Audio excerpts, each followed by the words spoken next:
Assalamualaikum dan selamat petang diucapkan kepada semua pelajar dan pensyarah kami iaitu Dr. Wan Muhammad Razi Idris.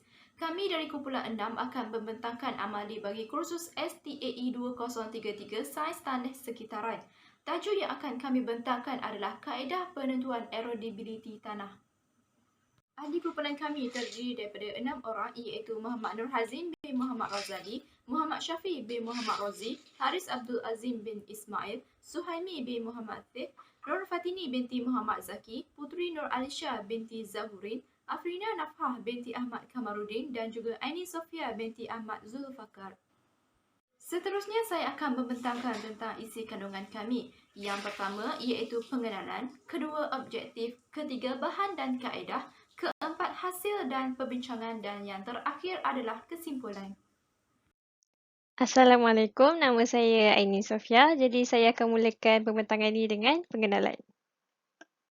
Jadi saya akan mulakan dengan hakisan tanah. Saya mention hakisan tanah kat sini sebab erodibility tanah berkait dengan hakisan tanah. Jadi hakisan tanah adalah salah satu proses geomorfologi yang berperanan dalam perkembangan bentuk tanah. Manakala erodibility tanah pula merupakan kepekaan tanah untuk terhakis. Semakin tinggi nilai erodibility suatu tanah, semakin mudah untuk tanah tersebut terhakis.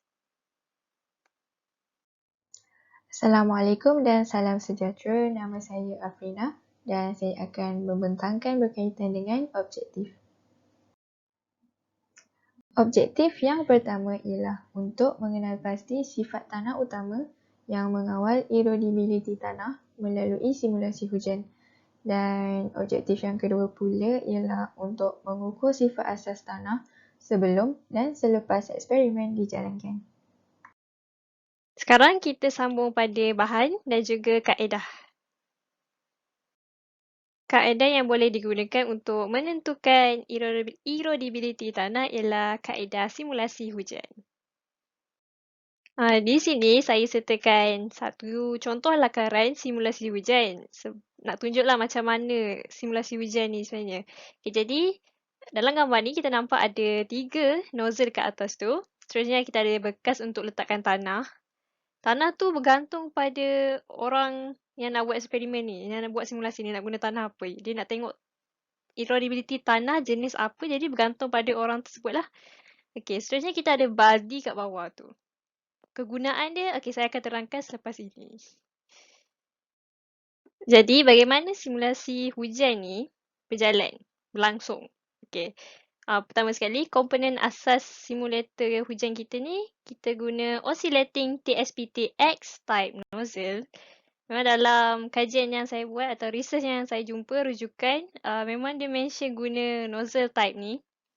Ketinggian nozzle yang 3 kat dalam gambar tu, kita boleh letak 1.5 meter dari permukaan tanah yang kita guna. Actually boleh letak dalam 2 meter, 2.5 meter ataupun 3 meter. Tapi jangan letak terlalu tinggi lah. Pada setiap sampel tanah yang kita guna, kita akan jalankan 3 simulasi hujan dengan intensiti yang berbeza iaitu 60, 90 dan juga 120 mm per jam. Tempoh setiap kejadian hujan ni, satu tempoh 40 minit dan selang antara 2 kejadian hujan ni ialah 1 jam. Eksperimen ni diulang sebanyak 2 kali sebab kita nak tengok nilai tu betul-betul lah. Sambungan kepada kaedah simulasi hujan tadi. Bagi setiap sampel tanah, sampel air larian dan juga sedimen kita kumpul dalam baldi dan isi padu dah ditetapkan waktu tu. Kita akan kumpul pada minit ke-8.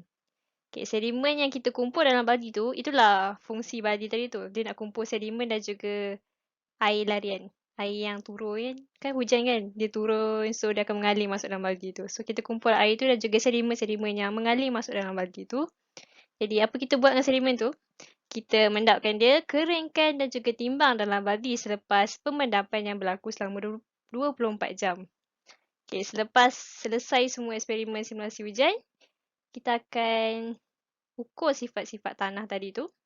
Dan sifat tanah sebelum dan juga selepas simulasi hujan direkodkan. Kemudian kita teruskan pula kepada hasil dan perbincangan.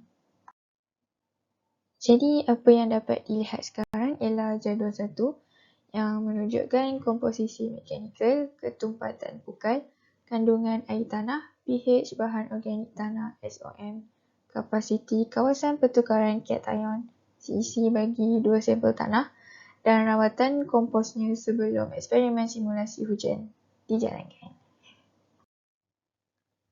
Yang ini pula ialah jadual 2. Ianya menunjukkan komposisi mekanikal, ketumpatan pukal, kandungan air tanah, pH bahan organik tanah, kapasiti kawasan pertukaran kation bagi 2 sampel tanah dan rawatan komposnya selepas eksperimen simulasi hujan dijalankan.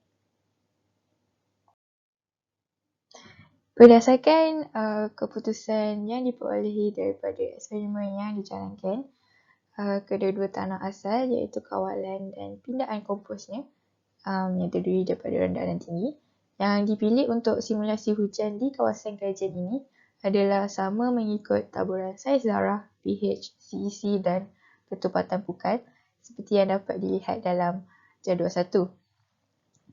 Dan selepas 3 eksperimen simulasi hujan berterusan, sifat tanah kecuali CEC dilihat berubah dengan ketara dalam kedua-dua kumpulan tanah asal dan kumpulan rawatan kompos yang lain. Seperti yang dapat dilihat di jadual 2. Selain itu, ketumpatan pukal dan kandungan air meningkat untuk semua rawatan disebabkan oleh kesan pemadatan, titisan hujan dan penyusupan. Kehilangan kandungan SOM juga berkurangan dengan ketara untuk semua rawatan.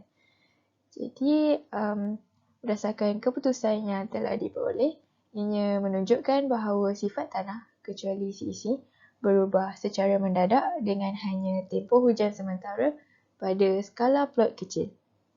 Seterusnya saya akan membentangkan tentang kesimpulan. Kesimpulan yang pertama adalah analisis erodibility tanah adalah asas untuk mengkaji hakikat tanah. Yang kedua, pengetahuan tentang sifat fizikal dan kimia tanah yang mengawal erodibility tanah adalah penting untuk mengenal pasti permukaan tanah yang terdedah kepada hakikat tanah.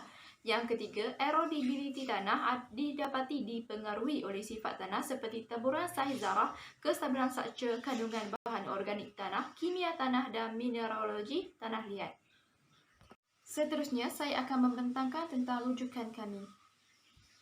Ini merupakan beberapa sumber rujukan yang telah diambil untuk pembentangan kaedah penentuan erodibility tanah. Sekian sahaja daripada kumpulan 6. Terima kasih.